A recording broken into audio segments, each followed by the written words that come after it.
যারা বাজারে দোকানে বিভিন্ন জায়গায় ঘোরাফেরা করছেন, এই বাজার তো আমরা প্রত্যেক দিনই আসি, প্রত্যেক দিনই ঘোরাফেরা করি। এই একটা মাহফিলের আয়োজন করা হয়েছে পল্টন ময়দানে। আপনাদের যাদের বিশেষ ব্যস্ততা নেই, যারা দোকানদারি করেন না, ব্যবসা বাণিজ্য করেন না, এমনি ঘুরতেছেন, তো দয়া করে মাহফিল স্টেজে আসুন। আমরা হিসাবে সাহাবের নিয়তে আমাদের পিতা মাতা, দাদা দাদি, নানা নানি, আত্মীয় স্বজন, বহু মানুষ কবরস্থ হয়েছেন। এই বাজারের বহু ব্যবসায়ী ভাইরা যারা আপনারা ব্যবসা বাণিজ্য করতেছেন, আপনারা এখানে প্রতিষ্ঠিত ছিলেন না। আপনাদের পিতা, চাচা, অন্যান্য মুরব্বী, এলাকার বহু মানুষ এই বাজারে ব্যবসা বাণিজ্য করেছেন। আজকে তারা দুনিয়াতে নেই, তাদের কথা একটু স্মরণ করুন। এবং আমরা যারা বর্তমান দুনিয়াতে আছি, কিছুদিন পর আমরা এই বাজারে ছিলাম, এই এলাকায় বসবাস করেছিলাম, এমন কোনো নাম নিশানা আমাদের দুনিয়ায় থাকবে না। একটু মোরাকাবা মুশাহাদা করলে আল্লাহ পাক আপনার ভিতরেও দিনের সহি বোঝ দান করতে পারেন। সুতরাং যারা ঘোরাফেরা করছেন, মুরব্বিয়ানে কেরাম আছেন, নওজোয়ান ভাইরা আছেন, ছোট বাচ্চারা আছেন, ছেলেরা আছেন, দয়া করে স্টেজের সামনে আসুন। আজকের প্রধান যিনি মেহমান, আমন্ত্রিত মেহমান, উনি একজন বাংলাদেশের শ্রেষ্ঠতম আলেমদের ভিতরে একজন বড় আলেম। কাজী ওনার বয়ান এশার নামাজের পরই হবে। যদি আমরা স্থানীয় আলেম ছোটখাটো যাই হই, আমরা একটু দোয়া করি। যারা আছি সবাই হিসাবে সাহাবের নিয়তে একবার সূরা ফাতিহা, 3 বার সূরা ইখলাস, 11 বার দুরূদ শরীফ পড়ুন। আউযু বিল্লাহি মিনাশ শাইতানির রাজীম। বিসমিল্লাহির রহমানির রহিম। আলহামদুলিল্লাহি রাব্বিল আলামিন। আর রহমানির রহিম। মালিকি ইয়াউমিদ্দিন। ইয়্যাকা না'বুদু ওয়া ইয়্যাকা নাস্তাঈন। ইহদিনাস সিরাতাল মুস্তাকিম। সিরাতাল লাযীনা আন'আমতা আলাইহিম গায়রিল মাগদুবি আলাইহিম ওয়ালাদ-দাল্লিন।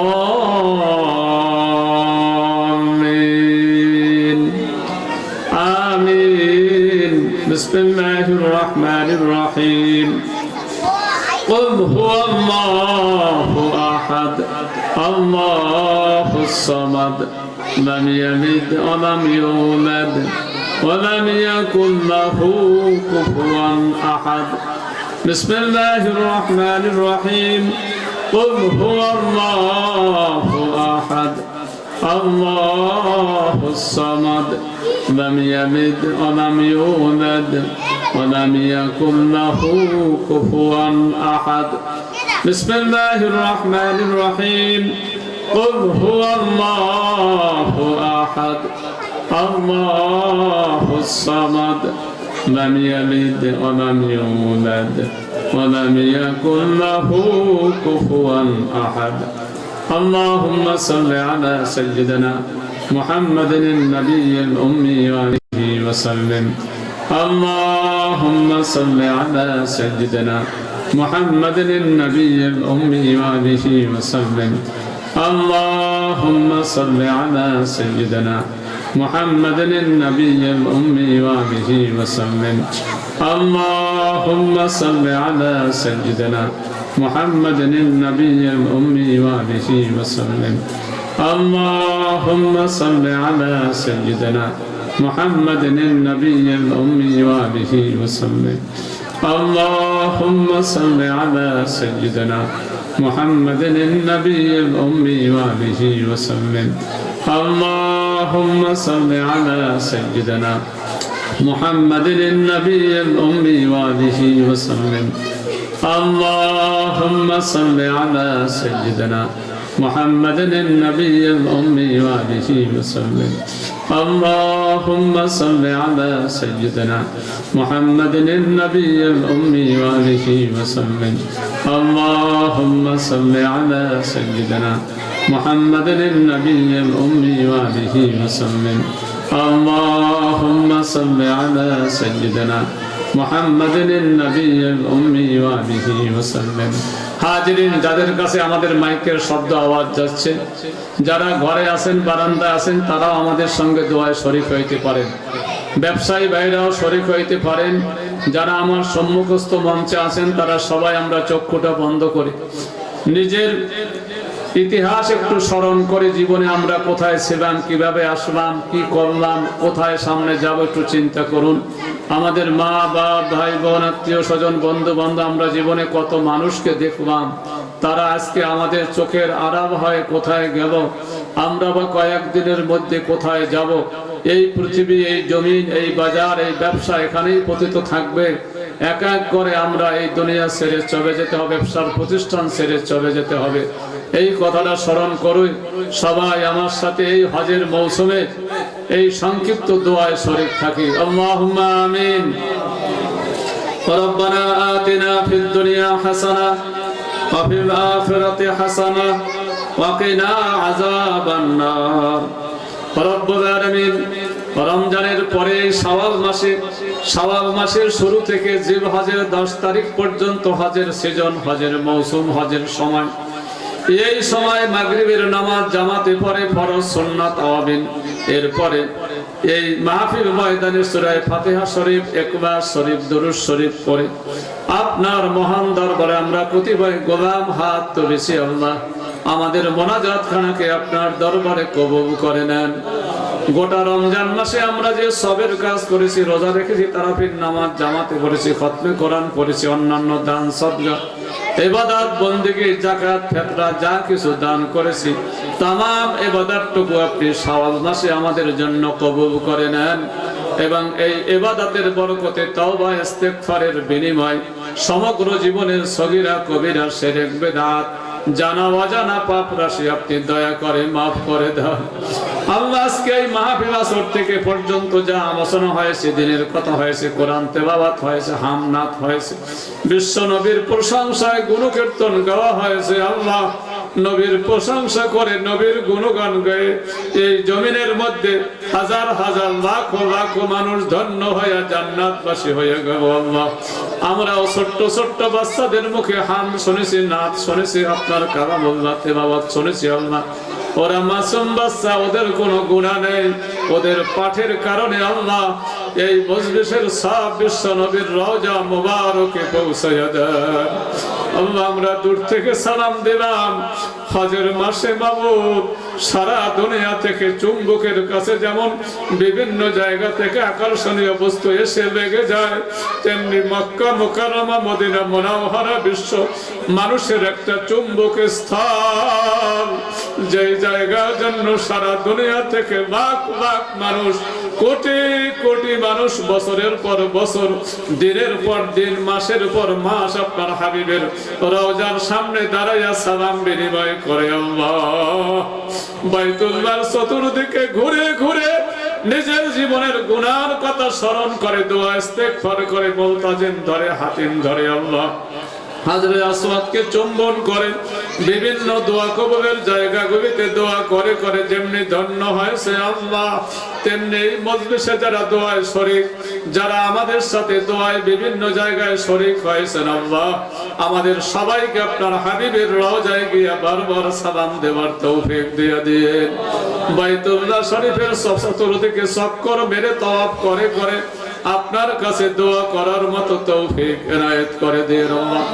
আর আমাদের সালামটুকু হুজুরের দরবারে দয়া করে পৌঁছায়া দেন।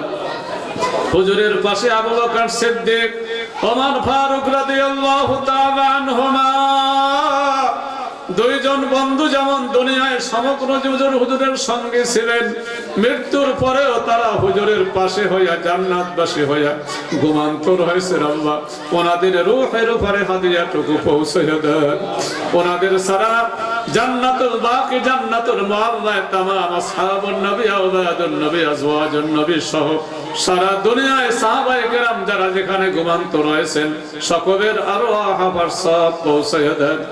তামাম আসহাবুন নবী, তামাম সাহাবা, তামাম তাবেঈন, তাবেঈন, আইম্মায়ে মুস্তাহিদিন, আইম্মায়ে মুতাকাদ্দিমিন, উলামায়ে মুতাকাদ্দিমিন, মুতাআখিরিন, আল্লাহ সারি মাযহাবের তামাম মুস্তাহিদিন কেরাম, মুকাল্লিদিন ইজামদের আরওয়াহ সব পৌঁছাইয়া দেন। সারি তরিকার তামাম মাশায়েখ ইজাম, মুরিদান কেরামের আরওয়াহ আমার সব পৌঁছে দেন। সমগ্র ভারতীয় উপমহাদেশের সমস্ত আউলিয়া কেরামদের দ্বারা আপনি এই উপমহাদেশকে হেদায়েত নসিব করেছেন। মুসলমান হওয়ার আমাদেরকে সৌভাগ্য দান করার মাধ্যমে আল্লাহ তাদের রূহের উপরে হাদিয়া পৌঁছে দেন। খাস করে যারা আমরা এই মজলিসের মধ্যে হাত তুলেছি আল্লাহ, আমাদের মতো বহু ব্যবসায়ী ভাইরা দোকানে এরকম ব্যবসা করেছিলেন, মাহফিলের ময়দানে হাজিরা দিয়েছিলেন, মসজিদে জামাতে নামাজ পড়েছিলেন। এই সাফা বন্দর বাজারের মধ্যে আল্লাহ যত ব্যবসায়ী বৃন্দ, যত বণিক সমিতির সদস্য বৃন্দ, যত মসজিদের হিতাকাঙ্ক্ষী জমিদাতা, অর্থদাতা, শ্রমদাতা বৃন্দ, যত মুসল্লিয়ান কেরাম স্বাভাবিক দিনই সাহায্যকারী হয়ে আজকে কবরে চলে গেলেন, তামাম মাইয়াতের কবরে আমাদের সবটুকু পৌঁছে দেন। যারা আমরা হাত তুলেছি আমাদের জনম দুঃখিনী মা বাবা, দাদা দাদি, নানা নানি, আত্মীয় স্বজন, পাড়া প্রতিবেশী, বন্ধু বান্ধব, হাজার হাজার মানুষের সাথে আমাদের সম্পৃক্ত ছিল।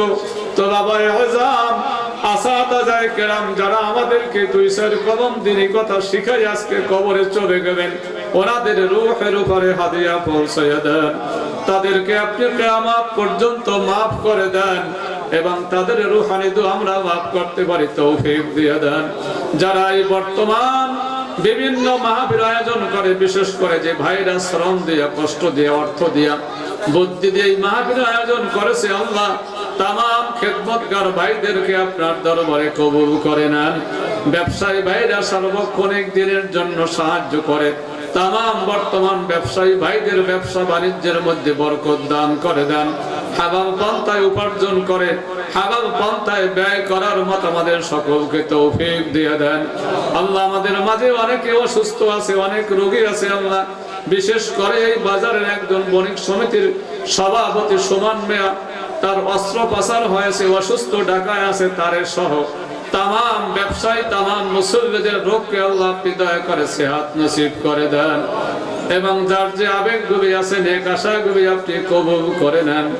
আল্লাহ মোমেন ভাই অত্যন্ত শ্রম দিয়ে মাহফিল আয়োজন করেছে, অনেক ভাইয়ের সহযোগিতা নিয়ে আল্লাহ ওনাদের এই খেদমতটুকু আপনার দরবারে কবুল ও মঞ্জুর করে নেন। তার পিতা আমাদের সঙ্গে দোয়ায় শরীক, আরো অনেক মুরব্বীরা শরীক, ওনাদের নেক আশাগুলি আপনি কবুল ও মঞ্জুর করে নেন। এই মুরব্বীদেরকে আপনি হায়াতে তৈয়বা দান করে দেন। আমরা যারা নগণ্য গোলাম, আমাদের খেদমতটুকু আল্লাহ আপনার দরবারে কবুল ও মঞ্জুর করে নেন। আমাদের সন্তানগুলি দিনের জন্য, কোরআনের জন্য, ইসলামের জন্য কবুল ও মঞ্জুর করে নেন। সর্বোপরি এই মাহফিলকে সফল হবার তৌফিক দিয়ে দেন। যারা আলোচনা করবেন সকল আলোচকদের বক্তব্যটা দিনের জন্য খালেস নিয়তে হবার তৌফিক দান করেন আল্লাহ। যারা শ্রোতা মণ্ডলী সকলকে ইখলাসের সাথে শুনে আমরা বক্তা শ্রোতা সবাই আমাল করতে পারি তৌফিক দান করে দেন আল্লাহ। সর্বোপরি এই মজলিসকে আপনার কাছে কবুল ও মঞ্জুর করে নেন আল্লাহ। উফাউযু আমরি ইলাল্লাহ ইন্নাল্লাহা বাসীরুম বিল ইবাদ। সুবহানা রাব্বিকা রাব্বিল ইজ্জাতি আম্মা ইয়াসিফুন ওয়া সালামুন আলাল মুরসালিন আলহামদুলিল্লাহি রাব্বিল আলামিন। হাজিরিন, উঠেন না, সবাই বসুন। আপনারা মনে করবেন যে বয়ান শুধু মাগরিব থেকে করলেই তো ভালো, কিছু সময় জিকির করলে সময় নষ্ট হয়, জিকির করলে আল্লাহ পাকের নাম উচ্চারণ করলে সময় নষ্ট হয় না, বরং যেই আল্লাহ আমাদেরকে সৃষ্টি করছেন ওই আল্লাহর নাম উচ্চারণ করলে বরকত কি হয়, বাড়ে। কাজে যে কয়জন মুসল্লি আছেন সামনের দিকে আসেন, এক এক জায়গায় না বসে গায়ের সাথে গা মিলাইয়ে দিয়ে সামনে বসবে। মজলিসের মধ্যে ফাঁকা জায়গা রাখবে, এই জায়গায় শয়তান বসে। যদিও আমি বক্তা পুরান মানে স্থানীয়, আর স্থানীয় মানুষের যে জায়গায় যে থাকে তার একটু মর্যাদা কম থাকে, দূরের থেকে যিনি আসেন তার একটু মর্যাদা কি হয়, বেশ স্বাভাবিক। এটা আজকের হয়, এটা রাসূল পাক সাল্লাল্লাহু আলাইহি ওয়াসাল্লামের জমানা থেকে শুরু হয়েছে। আল্লাহর রাসূল জন্মগ্রহণ করছে কোথায় বলতে পারেন? মক্কায়। মক্কা যদি অনেকে যায় নাই, কিন্তু মক্কা যে একটা জায়গা আছে একই অবিশ্বাস করার কোনো কায়দা আছে? মদিনা একটা জায়গা আছে, অবিশ্বাস করার কোনো কায়দা আছে? তাই রাসূল পাক সাল্লাল্লাহু আলাইহি সাল্লাম জন্মগ্রহণ করছে মক্কায়। আর এই জন্মের পিছনে একটা কারণও হুজুরের আছে। হুজুরের মানে মুসলিম জাতির পিতা হবেন ইব্রাহিম আলাইহিস সালাতু ওয়াস সালাম, আর একেবারে আদি পিতার নাম কি? আদম আলাইহিস সালাম। আপনারা পিছনে ওয়াজ শুনছেন যে হিন্দু থেকে মুসলমান হয়েছে, না, আসল গোড়ায় ছিল মুসলমান, হেজার থেকে হিন্দু বলেন, খ্রিস্টান বলেন, বৌদ্ধ বলেন, অগ্নি পূজকি বলেন, সবের উৎপত্তি হয়েছে কিসের থেকে? মুসলমান বলতে আল্লাহ জমিনের মধ্যে প্রথম মানুষ তৈরি করছে আদম আলাইহিস সালাম। কারে? আদম আলাইহিস সালামকে তৈরি করছে 120 বছর বসে।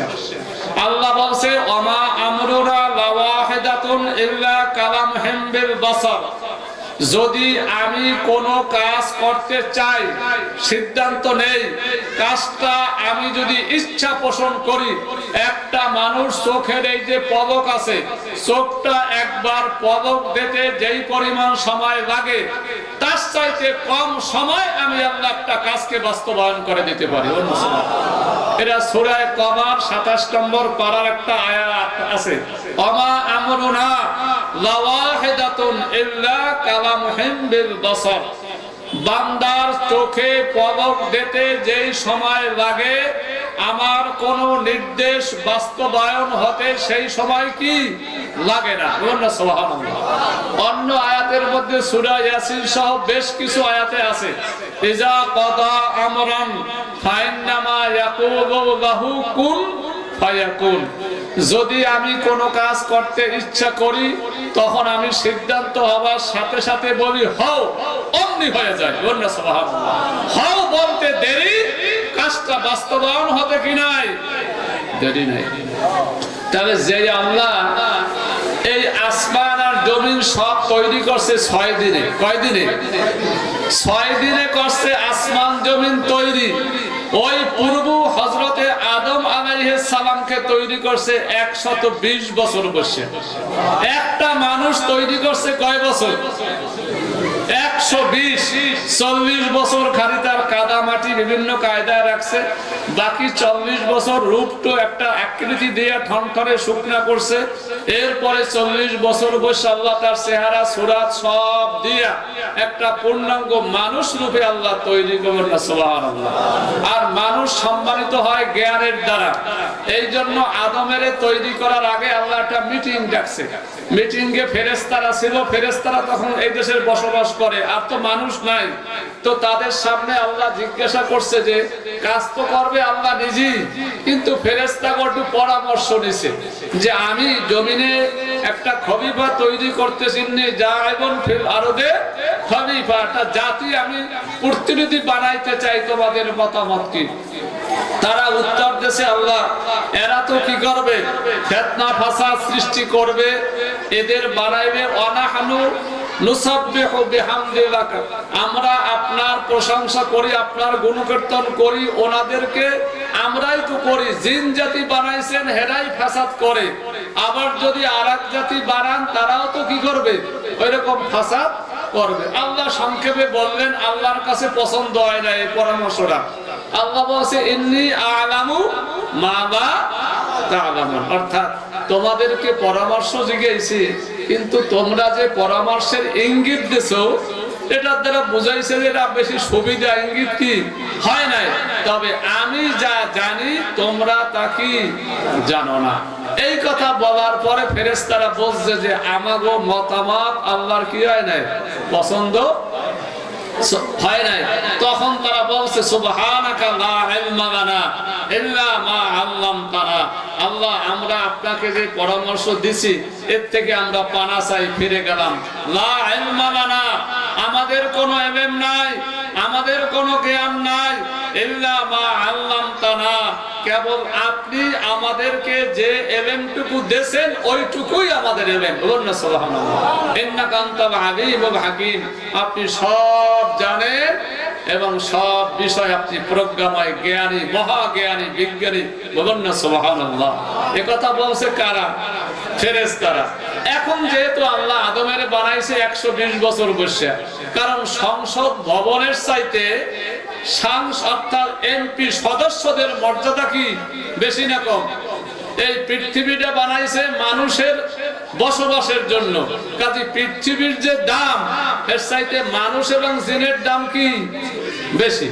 যে কোনো ঘর ভবন বানায়, ওই ভবনের চাইতে যারা বসবাস করে মর্যাদা বেশি না। অতএব এই কারণে আল্লাহ আদমের সুন্দর করে ধীরে সুস্থে বানাইছে, যেন প্রত্যেকটা কাজ ধীরে সুস্থে করে বান্দা যেন আল্লাহর ইবাদত করতে পারে। বানানোর পরে এই আদমের মর্যাদা বাড়ানোর জন্য আল্লাহ কিন্তু তারে একটা আলাদা সব বিষয়ের জ্ঞান শিক্ষা দেয়, যেটা ফেরেশতারা কি জানে না। এরপরে ফেরেশতাদের কাছে ওই জ্ঞান জানতে চাইছে আল্লাহর নাম, কিন্তু ফেরেশতারা জান্নাতে থাকাকালীন সময়ও নাম টাম বলতে কি পারে নাই। পরে আল্লাহ আদমের যখন বলছে, আদম কিন্তু এক এক করে সব নাম কি করছে বলে দিছে। বলার পরে এখন দাম বাড়ছে কার? আদমের না ফেরেশতাদের? আদমের। আল্লাহ কিন্তু আদমের দাম বাড়াইতে চাইছে ফেরেশতাদের উপরে, এজন্য আদমের জ্ঞান শিক্ষা দিয়েছে। শিখার পরে আল্লাহ ওই আদমের ফেরেশতাদের মারফত একটা সেজদা করতে বলছে। এটা হলো আল্লাহর আদেশ সম্মানার্থে। তো এই সেজদার দ্বারাও আল্লাহ কিন্তু ফেরেশতাদের চাইতে মানুষের মর্যাদা কি করছে? বৃদ্ধি করছে। তো আমি ইতিহাস বলবো না। বৃদ্ধি করার পর এই আদমের জান্নাতে রাখছে। কোথায় রাখছে? জান্নাতে। আর জান্নাতে একজন মানুষ পছন্দ থাকতে ভালো লাগে না। যেমন অনেকের ভবন আছে, ছেলে বড়, 30 বছর বয়স হয়ে গেছে, বাড়ি গাড়ি করছে, কিন্তু বউ নাই। তাহলে ওই বাড়ি, ওই বাথরুম, ওই বেডরুম, এতে কোনো শান্তি আছে? সবাই মিলে কি করা লাগবে? একজন ব্যক্তি বিদেশ দিয়ে আইয়া টাকা পয়সা কামাইয়া ভবন টাবন করছে, কিন্তু লোক হয়েছে কয়জন? একজন। এখন লোক লাগবে কয়জন?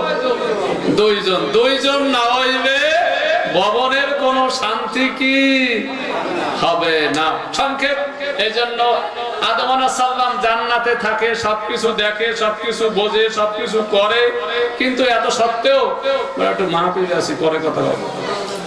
এত সত্ত্বেও তার মন কিন্তু কি লাগে না?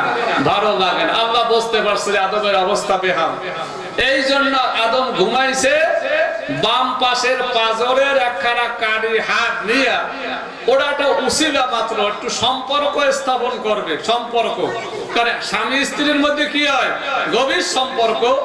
এই কারণে আদমের জীবিত মানুষের বাম পাশের একখানা পাজরের হাড়ের অংশ নিয়ে আল্লাহ তার ঘুমের মধ্যে জান্নাতে বসে হাওয়া আলাইহিস সালামকে তৈরি করে বলে আলহামদুলিল্লাহ। যেহেতু জীবিত মানুষের থেকে অংশ থেকে হাওয়ারে বানাইছে, এজন্য ওনার নাম রাখছে কি? হাওয়া। হাওয়া অর্থ হাইজুন, জীবিত, অর্থাৎ জীবিত মানুষের অংশ থেকে তৈরি, তাই তার নাম হয়েছে কি? হাওয়া। এখন হাওয়ার বানাইছে কোন জায়গায় বইয়া? জান্নাতে। আর আদমের বানাইছে কোন জায়গায়? জমিনে। জমিনের মানুষ আর জান্নাতের মানুষের মধ্যে একটু পার্থক্য আছে। পার্থক্যটা হইছে বড় লোকের মেয়ে আর ছোট লোক যতই ধনী হোক, এই দুই মায়ের মধ্যে কি আছে? পার্থক্য আছে। বড় লোকের ঘরে তৈরি করা রোস্ট পোলাও আর ছোট লোকে যদি কোটিপতি হয়, ও রোস্ট তৈরি করতে গেলে দুহান পুড়িয়েই যাইবে, ওতে কোনো সন্দেহ কি? আর বড় লোকের তাকে হইবে না, ওইরকম করবে না। পোলাও বানাইতে গেলে ওই থাকবে চামচল, নাইলে ভর্তা হয়ে যাইবে। কিন্তু বৈশিষ্ট্যওয়ালা বংশের কোন মেয়ের পোলাও নষ্ট হবে না। আবার দুর্নাম কই না, এটা বোঝানোর জন্য বলছি। তারা কইতে পারেন যে হুজুরকে আমরা বুঝছেন বেশি না, এই জন্য বলছি। আদমের বানাইছে জমিনে আর হাওয়ারে বানাইছে কোন জায়গায়? জান্নাত। জান্নাতের যে ফল আছে, যে নিয়ামত আছে, দুনিয়ার সব মানুষ সেই নিয়ামতের জন্য পাগল হয়ে যাবে না, সুবহানাল্লাহ। যেমন জান্নাতের নিয়ামতের একটা হলো দুধ। দুধ পছন্দ করে না এমন কোন মানুষ আছে? খাইতে যদি নাও পারে, পেট চাকতেও ধরে, তবুও খায়। দুধ তো খাইতে মনে চায়, কিন্তু পেটের ব্যথায় খাইতে কি পারে? 2 নম্বর মধু। মধু যদি কেউ পায় 600-900 টাকাও কেজি হয়, কার মনে চায় না একটু মধু কিনে না খায়? এটা জান্নাতের নিয়ামত। 3 নম্বর বড় নিয়ামত হলো স্ত্রী। স্ত্রী জাতকে তৈরি করা হয়েছে জান্নাতে, তাদের রূপ, চেহারা, সৌন্দর্য, একটা কালো আকারের মেয়েও যদি বয়স্কা হয়, বালেগা হয়, আল্লাহ পাক জান্নাতে তৈরির বদৌলতে তার চেহারার মধ্যে আল্লাহ একটা আকর্ষণ তৈরি করে দেবেন। সুবহানাল্লাহ। যদি পর্দার সিস্টেম থাকতো জমিনের মধ্যে আল্লাহর বিধান অনুযায়ী, তাহলে ছেলেরা মহরের টাকা আগে ব্যাংকে জমা দিয়া বিয়ে করার জন্য পাগল হয়ে যাইত। কারণ টাকা দিয়ে করবে কি, বউ লাগবে কি, বউ যদি পাওয়া না যায় রাস্তায় পথে সেখানে, তাই বউ কিনে আনা লাগবে না? আল্লাহ কইছে এই বউ আমি আটকাইয়ে রাখছি ঘরের মধ্যে, জান্নাতের মধ্যে, বাহিরেও রাখছি প্যাকেট করিয়া। প্যাকেটওয়ালা জিনিস যদি পচাও হয়, তো বাহিরের খোলা জিনিসের চাইতে 1000 দাম বেশি, ঠিক কিনা? অতএব যত প্যাকেট আছে দেখবেন, খোলা মাল যদি 25 টাকা হয়, প্যাকেটের মাল 30, 40, 50 টাকা হইবে। বাজারের বেপরদার মহিলা যদি অনেক কমটা হয় পাওয়া যায়, একজন পর্দাওয়ালা মহিলার দাম লক্ষ লক্ষ টাকা মোহর দিয়ে বেশি টাকা বিবাহ করতে বাধ্য হবে, ঠিক কিনা? এজন্য আল্লাহ বলছে, রাসূল বলছেন যে জান্নাতের মেয়ে তৈরি করার কারণে মেয়েদের মধ্যে পুরুষের এমন একটা আকর্ষণ তৈরি করছে যে আদম আলাইহিস সালাম উঠা যখন পাশে হাওয়ারে দেয় তখন সে বেদিক হয়ে গেছে। এখন ধরবে কথা কইবে ভাব, আল্লাহ কয় সাবধান, একটু পরে বানাইছি, তুমি ঘুমাইছো, এই পাহে বানাইয়ে রাখছি, আর তোমার জন্যই বানাইছি। তবে কথাবার্তা বলতে হইবে, একটা বিয়ে শাদী লাগবে আর একটা মহান নির্ধারণ করা লাগবে। তুমি জান্নাতে টাকা পয়সা পাবা কই? তো টাকা পয়সা লাগবে না, তোমার ঔরসে, তোমার ওয়ারিসে একজন সন্তান হবে, আখিরি জামানে মুহাম্মদুর রাসূলুল্লাহ সাল্লাল্লাহু আলাইহি ওয়াসাল্লাম। এই নবীর উপরে কয়েকবার দুরূদ শরীফ পড়লে সেই দুরূদটা তোমার স্বামী স্ত্রীর মহরে পরিণত হয়ে যাবে। বুঝতে পারছেন? ওয়াজ করার সময় হবে না, তো বোঝানোর জন্য বলতেছিলাম। তাহলে এরপরে এই আদমের জান্নাতে রাখছে, হাওয়ারেও কি রাখছে, কিন্তু এই জান্নাতে আগে ছিল ইবলিস। ইবলিস হবে মুআল্লিমুল মালায়েকা, ফেরেশতা ও শিক্ষক, সে সব জায়গায় গেছে। কিন্তু ইবলিস বেড়া তো সেজদা করে না, আপনারা শুনছেন না? আগে ওটা ওয়াজ করব না। উনি সেজদা না করার কারণে উনি অভিশপ্ত হয়ে গেছে, শয়তান হয়ে গেছে। শয়তানের জান্নাত থেকে বের করে দিছে, আর ওই জায়গায় স্থান দিয়েছে কারে? আদম আর হাওয়ারে। এখন শয়তান বের হয়ে গেল কার কারণে? আদম আর হাওয়ার কারণে। এখন শয়তান শত্রু হইবে কার? কারণ আমি যদি এই দোকানদার মালিক হই, যদি আমার এই দোকানদার দিয়ে বাইর করে ওনারে দেয়, ওনার লাগে আমার জীবনেও কি বন্ধুত্ব হইবে? হইবে, কথা বোঝেন না? এখন আদমের ওই জায়গায় রেখা এরা থাকবে, ইবলিস থাকবে বাইরে, এরা হয়। তো যাই হোক, অনেক পরামর্শ দিয়ে আল্লাহ পরীক্ষা স্বরূপ ওই একটা ফল কথা বলছে, খাওয়াইয়া প্রথম আদমের পারে নাই, মহিলার মাধ্যমে সবকিছু করাইতে সহজ। এজন্য মহিলার মাধ্যমে ইবলিস আদমেরও ওই ফলের কিছু অংশ কি করছে? খাওয়াই। সেটা আল্লাহর সিদ্ধান্ত। সর্বশেষে আল্লাহ বলছেন যে এই জান্নাতে আমার আবার আলাদা কোনো বাথরুম, টয়লেট নাই, আর ওই ফলটাও খাইবে, বাথরুমে যাওয়াই কি লাগবে? কারণ আমরা এই যে ভবন যারা বাজারে করছেন, সব যদি বেডরুম করেন, কিচেন রুম একটাও বাথরুম না থাকে, তবে এই ভবনে কেউ ভাড়া নেবে? যেহেতু বাথরুমও কি, টয়লেটও কি লাগবে। তো জান্নাতে এটা নাই। আল্লাহ বলছে, আদম হাওয়া তোমরা এখন এখানে থাকতে পারবে না, তোমাদের পোশাকও থাকবে না, পায়খানা পেশাবের ব্যাগ হবে, জমিনে যাও। তো জমিনে গেলে আল্লাহ ইতিহাসে আছে, আদমের পাড়াইছে শ্রীলঙ্কা বর্তমান, আর হাওয়ারে পাড়াইছে কোন জায়গায়? জেদ্দায়। তা জেদ্দা আর শ্রীলঙ্কা হাজার হাজার মাইল কি দূর। এরপরে জমিনে বসে দুইটা মানুষ দুই জায়গায় বইয়া দুইজনে কি হরে কাঁদে। খাওয়া দাওয়ার ব্যবস্থা আল্লাহর পক্ষ থেকে কেমনে কি করছে ইতিহাসে যাব না। এরপরে আল্লাহ চিন্তা করলে কয় কিতাবে আছে 300 থেকে 350 বছর কাঁদছে। আল্লাহর দয়া হয়েছে, সর্বশেষে আল্লাহ আদম আর হাওয়ার মধ্যে সম্পর্ক স্থাপন করে দিবে। এই সম্পর্কের জন্য আদমের নিয়ে ওই জেদ্দায় হাওয়ার সঙ্গে মিল করাইবে। এই মিলের সময় দুইজনকে আল্লাহ আরাফার যে মাঠটা, ওই ময়দানের মধ্যে আদম আর হাওয়ারে আল্লাহ এক জায়গায় একাত্র করে দিয়েছেন, ফেরেশতার মারফত হোক, আল্লাহর কুদরতে হোক, সকলে বলি আলহামদুলিল্লাহ। আরাফার মাছের অর্থ হইব পরিচয়ের ময়দান। ওই ময়দানে যেহেতু আদমের লাগে হাওয়ার কি হইছে? পরিচয় হইছে।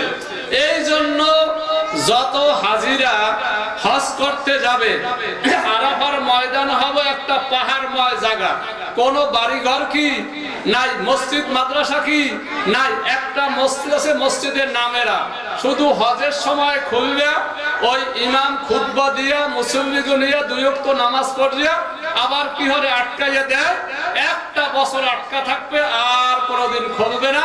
পাশে কোনো মানুষও নাই, আর কোনো জামাতও নাই, আর কিছু বসবাসও কি নাই, খালি মাঠে। ওইখানে ৯ জিলহজ কিছু সময়ের জন্য উপস্থিত হওয়াকে আল্লাহ পাক ফরজ করে দিয়েছে। সুবহানাল্লাহ। এই ফরজটা করছে হয়তোবা আদি পিতা আদম আর হাওয়ার মধ্যে ওই জায়গায় কি হয়েছে, সম্পর্ক হইয়া কিছু সময় ছিল, এটা স্মরণীয় রাখার জন্য তার ওয়ারিসের মধ্যে আল্লাহ এই কাজটাকে ফরজ করে দিয়েছেন। বুঝতে পারছেন? না হয় ও জায়গায় যাইয়া রোদ্রের মধ্যে কিছু সময় থাহা লাগবে, এটা কোনো কাজে কি লাগে না, কিন্তু কাজে লাগে কোনটা, ওই আল্লাহ ফরজ করছে এই জন্য থাহা লাগবে। কথাটা বলছেন? এবং দোয়াও করতে, ওই জায়গায় দোয়া করলে দোয়া আল্লাহর কাছে কি হইবে, কবুল হবে। আদম হাওয়া দোয়া করছে, কি হয়েছে, কবুল হয়েছে। এখন চিন্তা কতক্ষণ থাকিয়া আদমের লইয়া হাওয়া মক্কার দিকে যাইবে, কেন আল্লাহর ঘর হয়েছে কোন দিকে, কথা বলবে না দিকে সাকান, আল্লাহর ঘর হয়েছে মক্কায়, আর জেদ্দা হয়েছে দক্ষিণে। এই দক্ষিণ দিক দিয়ে যাইতে হইবে কোথায়, উত্তরে মক্কার দিকে। এই মক্কার দিকে যাইতে আরাফা থেকে রওনা দিয়ে হাইটে আইছে মুজদালিফায়। কোন জায়গায় আইছে, মুজদালিফায়। আসার পরে রাত গভীর হয়ে গেছে, দুইজন স্বামী স্ত্রী কোথায় যাইবে, ওই খোলা মাঠে। মুজদালিফার ময়দান খালি পাথর আর পাথর, ছোট ছোট পাথর, ওই আপনারা সিলেকশন বালি দেখছেন না, এর মধ্যে পাথর আছে, এরকম পাথর পাথর অভাব নাই। দুইজনে রাতে খোলা আকাশের নিচে ওই জায়গায় রাত্রি যাপন করছে। কোন ময়দানে, মুজদালিফায়। এই জন্য আল্লাহ চিন্তা করলেন যে আমার আদম আমার হাওয়া দুইজনে মুজদালিফায় রাত্রে খোলা জায়গায় ঘুমাইবে, বালিশ নাই, খাতা নাই, ল্যাপ নাই, তোষক নাই, উপরে মশারি নাই, ছাউনি নাই, কিচ্ছু কি নাই। তাহলে আর ছেলেরা মেয়েরা যারা কিয়ামত পর্যন্ত আসবে, আমি ওদেরকে একটা সবের কাজও করি, আর আদমের কাজটা স্মরণও করাইয়া দিই, ওরাও যেন ওই আরাফা থেকে আসছে রাতের কিছু অংশ এই খোলা মাঠের মধ্যে ঘুমাইয়া যায়। বলুন না সুবহানাল্লাহ। এজন্য মুজদালিফায় ঘুমানটা হইছে কি ওয়াজিব, ঘুমানটা হইছে কি, ঘুম যদি না হয় কিছু সময় যাইয়া শুয়ে থাকবেন, এটাও কি ওয়াজিব। ওইখান থেকে সকালে উঠা ওই কঙ্কর মারতে মিনার উদ্দেশ্যে রওনা দিতে হইবে। আর এই জায়গায় এরপরে ওনারা উঠে পরবর্তী দিনে আসছে বাইতুল্লাহ শরীফে আদম আর হাওয়া। তো বাইতুল্লাহ তারা তওয়াফ করলো, বসবাস করলো, জীবন যাপন করলো। তাদের জীবনকাল বাইতুল্লাহর মধ্যে কি হয়ে গেল, শেষ হইল। কেউ বলছে জাবালে আবু কুবাইস নামক জায়গায় হযরতে আদম নবী ইন্তেকাল করেন, তাকে সেখানে দাফন করা হয়। আর ইতিহাস বলছে অন্যান্য জায়গায় সফর, সেখানেও দাফন করা হয়। উনি কোন জায়গায় দাফন হয়েছে, কত দূর গেছে, আমরা বিস্তারিত বলতে কি যাব না, আর দরকারও না। তো ওনার ইন্তেকালের পর বাইতুল্লাহ কিন্তু আল্লাহ ঘরখান বানাইয়া রাখছে ওই আদমের জমিনে পাঠানো 2000 বছর আগে। বন্যা সুবহানাল্লাহ। কেমন কি পৃথিবী সৃষ্টির সূচনা লগ্নে বানাইছে, কেন যে ওই বরাবর আসমানে, চতুর্থ আসমানে একখানা ঘর আছে বাইতুল মামুর। এই ঘরখানা ফেরেশতারা তওয়াফ করে আল্লাহর কাছে দোয়া ইস্তেগফার করে। ওই ঘরের ছায়া বরাবর জমিনে যেখানে পড়ছে, সেইখানে আল্লাহ মানুষের পাঠানোর আগে একখানা ফেরেশতার দ্বারা ঘর বানাইছে, যাতে মানুষে পাপ করার পরে ওই ঘর তওয়াফ করে আল্লাহর দরবারে দোয়া করলে সেই দোয়া আল্লাহর দরবারে কবুল হয়ে যাবে। এই জমিনে কিন্তু আদম আসে নাই, কিন্তু ঘর আসছে গেছে। কার ঘর? আল্লাহর ঘর। সর্বপ্রথম ঘর হলো বাইতুল্লাহ ঘর, এবং সর্বপ্রথম জমিনের মাটি হলো বাইতুল্লাহ মাটি। ইন্না আউওয়ালা বাইতিন উদিআ লিন-নাস লাল্লাযী বিবাক্কাতা মুবারাকান ওয়া হুদাল লিল আলামিন। আমি জমিনের মধ্যে প্রথম ঘর তৈরি করছি মক্কার আগে নাম হবে বাক্কা। বাক্কা নামক জায়গায়, অর্থাৎ মক্কা নামক পুরাতন নাম বাক্কা। বাক্কা মক্কার ময়দানে প্রথম ঘর তৈরি করছি মানুষের হেদায়েতের জন্য, এবং মানুষ পথ পাবে, দিক পাবে, আমার নিদর্শন কি পাবে, এইটার জন্য আমি আল্লাহ ঘরকে তৈরি করে বলি আলহামদুলিল্লাহ। এই ঘরখানা তৈরির পরে আদম আসছে অনেক পরে, তিনি আসছে হাওয়াকে নিয়ে তওয়াফ করছে, ওনাদের জীবন শেষ। কাবকেরবে আসতে হযরত নূহ নবীর জমানায় একটা বন্যা হয়েছে না, ওই বন্যার সময় তামাম দুনিয়ায় নূহ নবীর যে উম্মাত ছিল সবাই উনি দাওয়াত দিয়েছে 1400-900 কি 50 বছর দাওয়াত দিয়েছে, কেউ বলছে জীবনে 1400 বছর হায়াত পাইছে, দীর্ঘ ইতিহাস।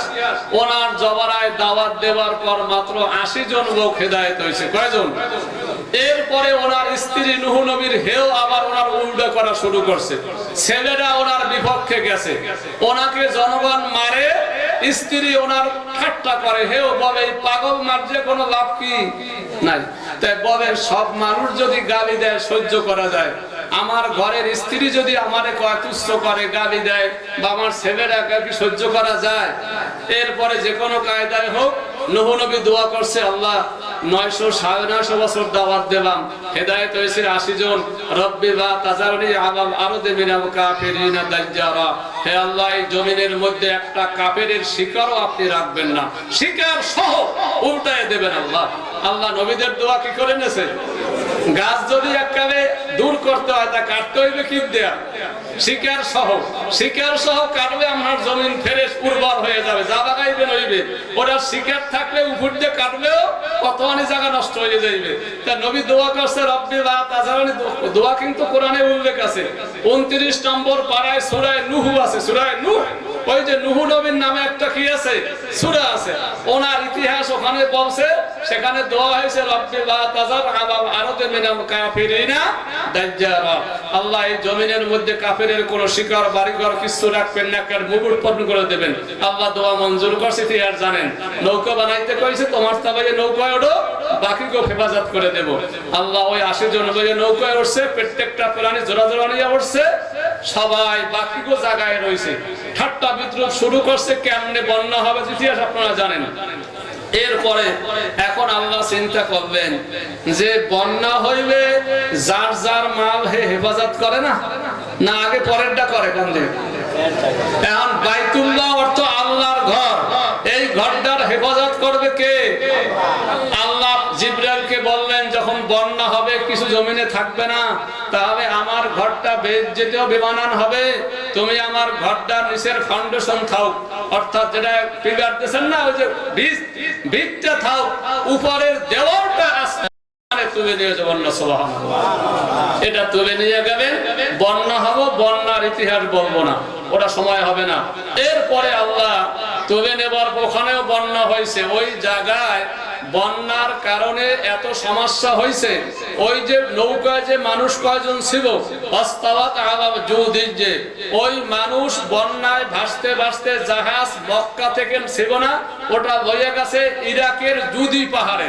সূরা হুদের মধ্যে আছে ওয়াস্তাওয়াত আলা জুদি, যে আমি ওই জাহাজ নিয়ে জুদি পাহাড়ের উপরে অবস্থান করাইয়া দিলাম। তাহলে মানুষ যে কয়জন, সব কয়জন চলে গেছে ইরাকে। এই জায়গায় আর কোন মানুষ কি? ওই জায়গা থেকে আবার আবাদ হয়েছে বিভিন্ন জায়গায়, কিন্তু মক্কায় যেখানে আল্লাহর ঘর, ও জায়গায় কোনো আবাদ কি হয় নাই। এরপরে আল্লাহ ইব্রাহিমকে নবী করে পাঠাইছে, হেও পাঠাইছে ইরাকে। ওই ইরাকে ইব্রাহিম নবীর মাধ্যমে আল্লাহ বাইতুল্লাহর ঘর আবার পুনরায় সংস্কার করার সিদ্ধান্ত নিয়েছে, যেখানে আমার শেষ নবী আসবে ওখানে ঘরটা করি। এই সিদ্ধান্ত নেবার প্রেক্ষাপটে ইরাক থেকে কিন্তু ওই ইসমাইল এবং তার মা হাজেরাকে নিয়ে কোথায় আসে? মক্কায় আসে। ইতিহাস জানেন, মক্কায় আসার একটা যাওয়ার পর উনি চলে যায়, যে কোনো কায়দায় আল্লাহকে মক্কায় হেফাজত কি করে। বড় হয়েছে পর আল্লাহ সিদ্ধান্ত দিবেন, যখন একটা কাজ করতে হইবে, ইব্রাহিম তুমিও বড় বুড়া, আর তোমার ছেলে ইসমাইল কি বড়, ইসমাইল আর তুমি দুই বাপ বেটা মিলে আমার এই পুরাতন ঘরটা আর একবার তুমি কি করবা? সংস্কার করবা, তোমার এই দায়িত্ব। ইব্রাহিমুল কওয়াইদ মিনাল বাইতি ওয়া ইসমাঈল রব্বানা তাকাব্বাল মিন্না ইন্নাকা আনতাস সামিউল আলিম আল্লাহ ইব্রাহিম হইবেন মিস্ত্রি আর ইসমাইল হবেন যোগাবে। দুই বাপ বেটার দ্বারা পুরাতন ভীতির উপরে দুইজনে পাথর, জিবরাইল পাথর টেনে এনে দেবেন, ফেরেশতা এনে দেবেন, পাথর টেনে এনে দিবেন। দেবার পরে ওনারা গাছটা সম্পূর্ণ শেষ করার পরে ওই যে পাথরের উপরে দাঁড়াইয়া ইব্রাহিম নবী ওই ঘর গাছ ছিবেন, মই ছিল না, কোনো চঙ্গা ছিল না, কোনো বিপ ছিল না।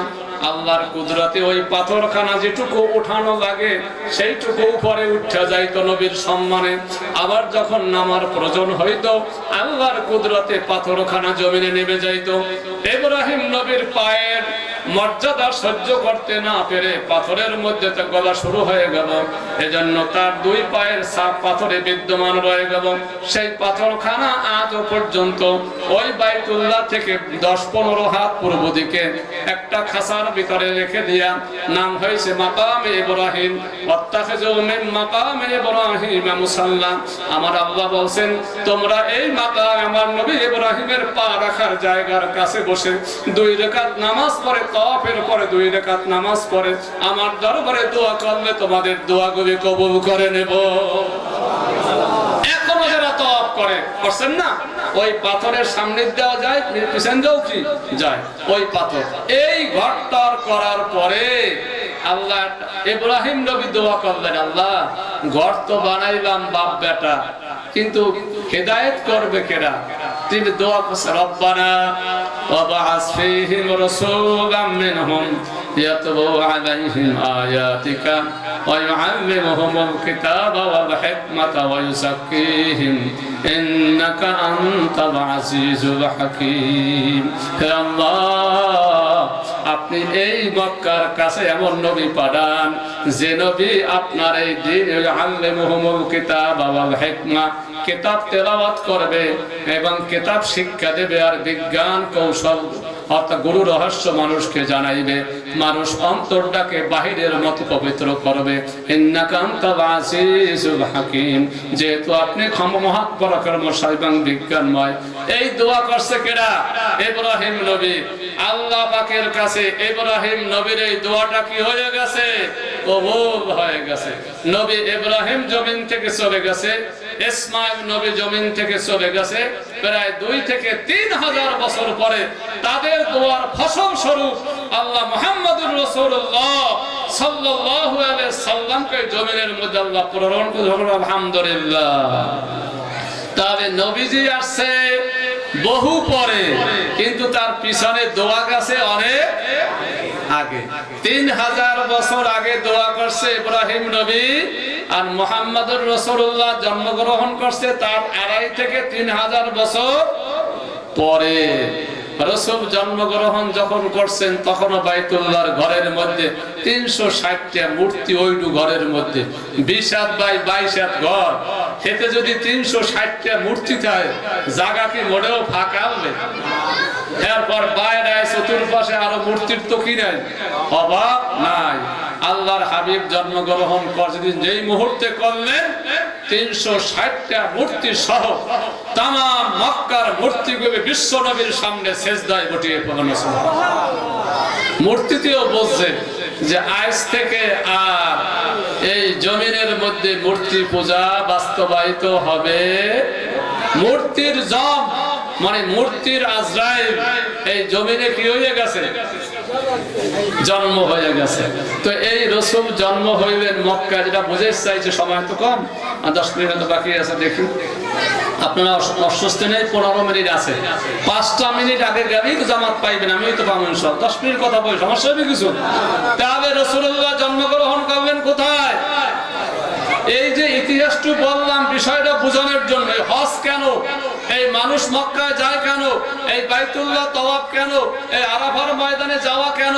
মুজদালিফায় ঘুমানো কেন? ওই জায়গায় পাথর 3 বার মারা কেন? ওই পাথর 3 বার মারাতে ইব্রাহিম নবীর সম্মানার্থে, তার বাপ বেটার কারণে। এই স্মৃতিগুলো ধরে রাখার জন্য আল্লাহ কিন্তু আমাদের উপরে কি করছে? হজ ফরজ করছে। তাই আল্লাহ বলছেন সবার জন্য না, সবাই না। ওয়ালিল্লাহি আলান নাস হিজ্জুল বাইত মান ইসতাতা ইলাইহি সাবিলা। ওই ব্যক্তির জন্য হজকে ফরজ করলাম যেই ব্যক্তি নিজের বাড়ি থেকে বাইতুল্লাহ পর্যন্ত আসা এবং যাওয়া এই খরচটা বহন করতে পারে এবং এই সময়ের মধ্যে নিজের পরিবার পরিজনের খরগোশের ব্যবস্থা করেও রাখতে কি পারে, কোন প্রকার ঋণ দেনা এবং অপরের উপরে নির্ভরশীল হওয়া লাগে না, এই রকম পরিবেশ যেই ব্যক্তিকে আমি দান করছি আর্থিক এবং শারীরিক, আর্থিক ভাবে সম্ভব থাকতে হবে আর শারীরিক ভাবে মক্কা আসা যাওয়ার মধ্যে তার শরীর কি থাকতে হবে, মোটামুটি সুস্থ থাকতে হবে। এমন যাকে দান করেছি তার জীবনে অন্তত একবার বাইতুল্লাহর সামনে হাজিরা দেওয়াকে ফরজ করে দিয়েছে। এই আয়াত এবং রাসূলুল্লাহ যখন হজের কথা বললেন তখন আকরা ইবনে হাবিস নামে একজন সাহাবী উনি দাঁড়াইয়া গেলেন। উনি দাঁড়াইয়া বলেন, ইয়া রাসূলুল্লাহ, ইয়া হাবিবাল্লাহ, এই হজটা কি প্রত্যেক বছর ফরজ না এক বছরের জন্য ফরজ? হুজুর একটু চুপ করে থাকে। উনি 2-3 বার যখন প্রশ্ন করলেন আল্লাহ রাসূল বললেন, হে আকরা ইবনে হাবিস, তুমি আমাকে যে প্রশ্ন করছো যদি আমি উত্তর দিতাম প্রত্যেক বছর ফরজ তাহলে তোমাদের জন্য প্রত্যেকটা বছর হজ করা ফরজ হয়ে যাইত এবং এই কাজটা করা তোমাদের জন্য কি হইতো, কষ্ট হয়ে যাইত। এজন্য আল্লাহর পক্ষ থেকে তোমাদের সহজীকরণের জন্য জীবনে একবার হজ করাকে আমি ফরজ করে দিয়েছি। কথাটা বুঝছেন? তাহলে এই হজের সময়টা হইল কবে? এখন। এই হজের জন্য মক্কায় যায়, মক্কায় যায় যত হজের কাজগুলি আছে সব কোথায়, মক্কায় না মদিনায়? মক্কায়। কিন্তু একটা কাজ হয়েছে মদিনায়। কয়টা? একটা কাজ হলো বিশ্ব নবীর রওজা মুবারক হলো কোথায়? মদিনায়। মদিনায় রওজা হওয়ার কারণে যে ব্যক্তি হজ করতে যাও কিংবা উমরা করতে যাও, কোন ব্যক্তির মনে না চায় যে মক্কায় আসছি আমি রাসূলের রওজাটুকু জিয়ারত না করি? এমনকি কেউ চায়? সবার মনে চায়। এই রাসূল কিন্তু জন্মগ্রহণ করছে মক্কায়, 40টা বছর ছিলেন মক্কায়। মক্কার লোকেরা তাকে উপাধি দিয়েছে আল আমিন, বিশ্বাসী। আমানত জামানত সব রাখছে তার কাছে। 40 বছর পর নবুয়ত পাওয়ার পর যখন দ্বীনের দাওয়াত দিয়েছে তখন নবী হয়ে গেছে খারাপ, নবী হয়ে গেছে কি পাগল। আর আগে আল্লাহ কি ভালো মানুষ, কিন্তু পাগল হয়েছে কোন সময়? যখন দ্বীনের উপরে আঘাত করছে, নিজেদের ধর্মের উপরে আঘাত করছে, নিজেদের কার্যকলাপে আঘাত করছে, তখনই সেবকটা কি নাই, ভালো নাই। আপনিও যদি কোনো ভালো কাজের সিদ্ধান্ত নেন দেখবেন আপনার পিছনে 1000 লোক সব দাঁড়িয়ে যাবে, কিন্তু খারাপের পিছনে চলছে কেউ কোনো কথা বলে না।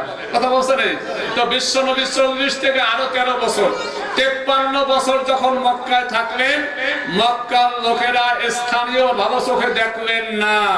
এরপরে সিদ্ধান্ত আল্লাহ করে দিলেন যে আপনি নবী, তাহলে এই মক্কা ছেড়ে আমি আপনাকে ইঙ্গিত করছি আপনি মদিনা মুনাওয়ারায় চলে যাবেন। বলুন না সুবহানাল্লাহ। সেদিন মদিনাবাসীর লোকেরা বিশ্ব নবীকে মনের আনন্দ দিয়া, শ্রম দিয়া, বুদ্ধি দিয়া সমগ্র বিশ্ববাসীর শত্রুতাকে গ্রহণ করে হুজুরকে মক্কা থেকে মদিনায় স্থান দিয়েছেন এবং আশ্রয় দিয়েছেন।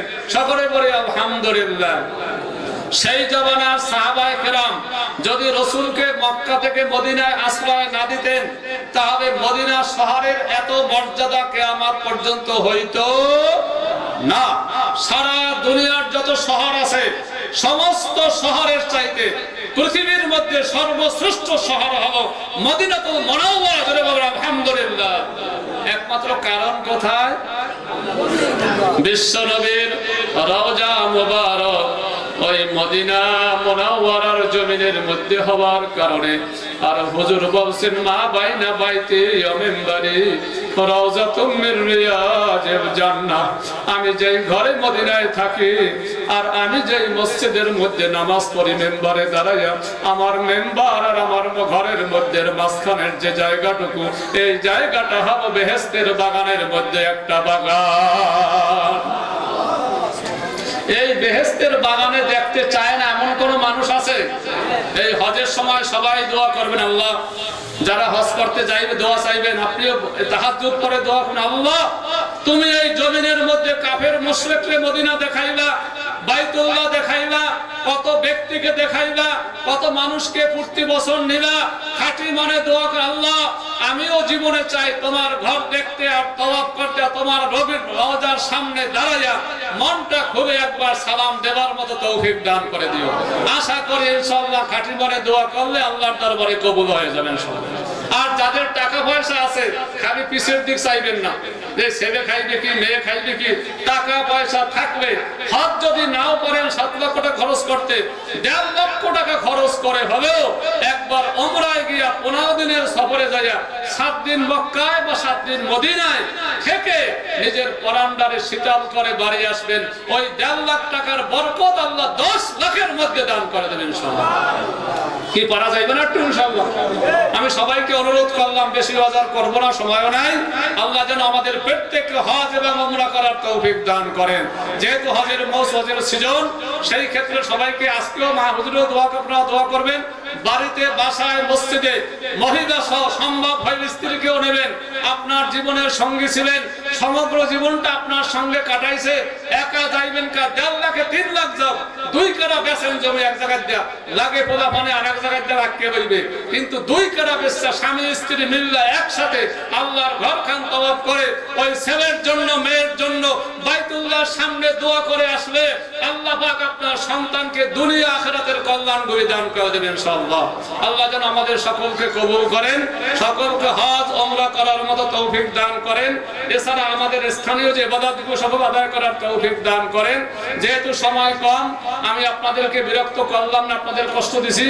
বাকি মাহফিল ইনশাআল্লাহ অন্যান্য উলামায়ে কেরাম, বিদেশি মেহমানরা করবেন, ওনাদের বয়ানগুলি আপনারা শুনবেন এবং আমরাও এশার নামাজ পড়ে এসে ইনশাআল্লাহ শুনবো।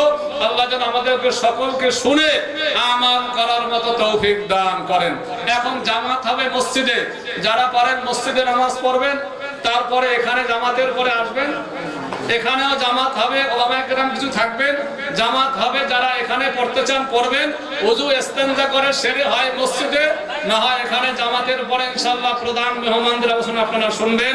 আল্লাহ আমাদের সকলকে কবুল করেন, সবাই বলেন আমিন। বিস্তারিত বলতে পারি না অনেক কিছু, তারপরও আপনাদের কাছে ক্ষমা চাই। আল্লাহ যেন আমার কথাবার্তায় ভুল হবে দয়া করে সবাই মাফ করে দিবেন এবং এই কথাগুলি আল্লাহ আগে আমার মাঝে আমল করার তৌফিক দান করে দিন এবং শ্রোতা মণ্ডলী আমার কথার দ্বারা উপকৃত হইতে পারে, আল্লাহ যেন সেই তৌফিক ইনায়েত করেন। ওয়া আখিরু দাওয়ানা আলহামদুলিল্লাহি রাব্বিল আলামিন। আসসালামু আলাইকুম ওয়া রাহমাতুল্লাহি ওয়া বারাকাতুহু।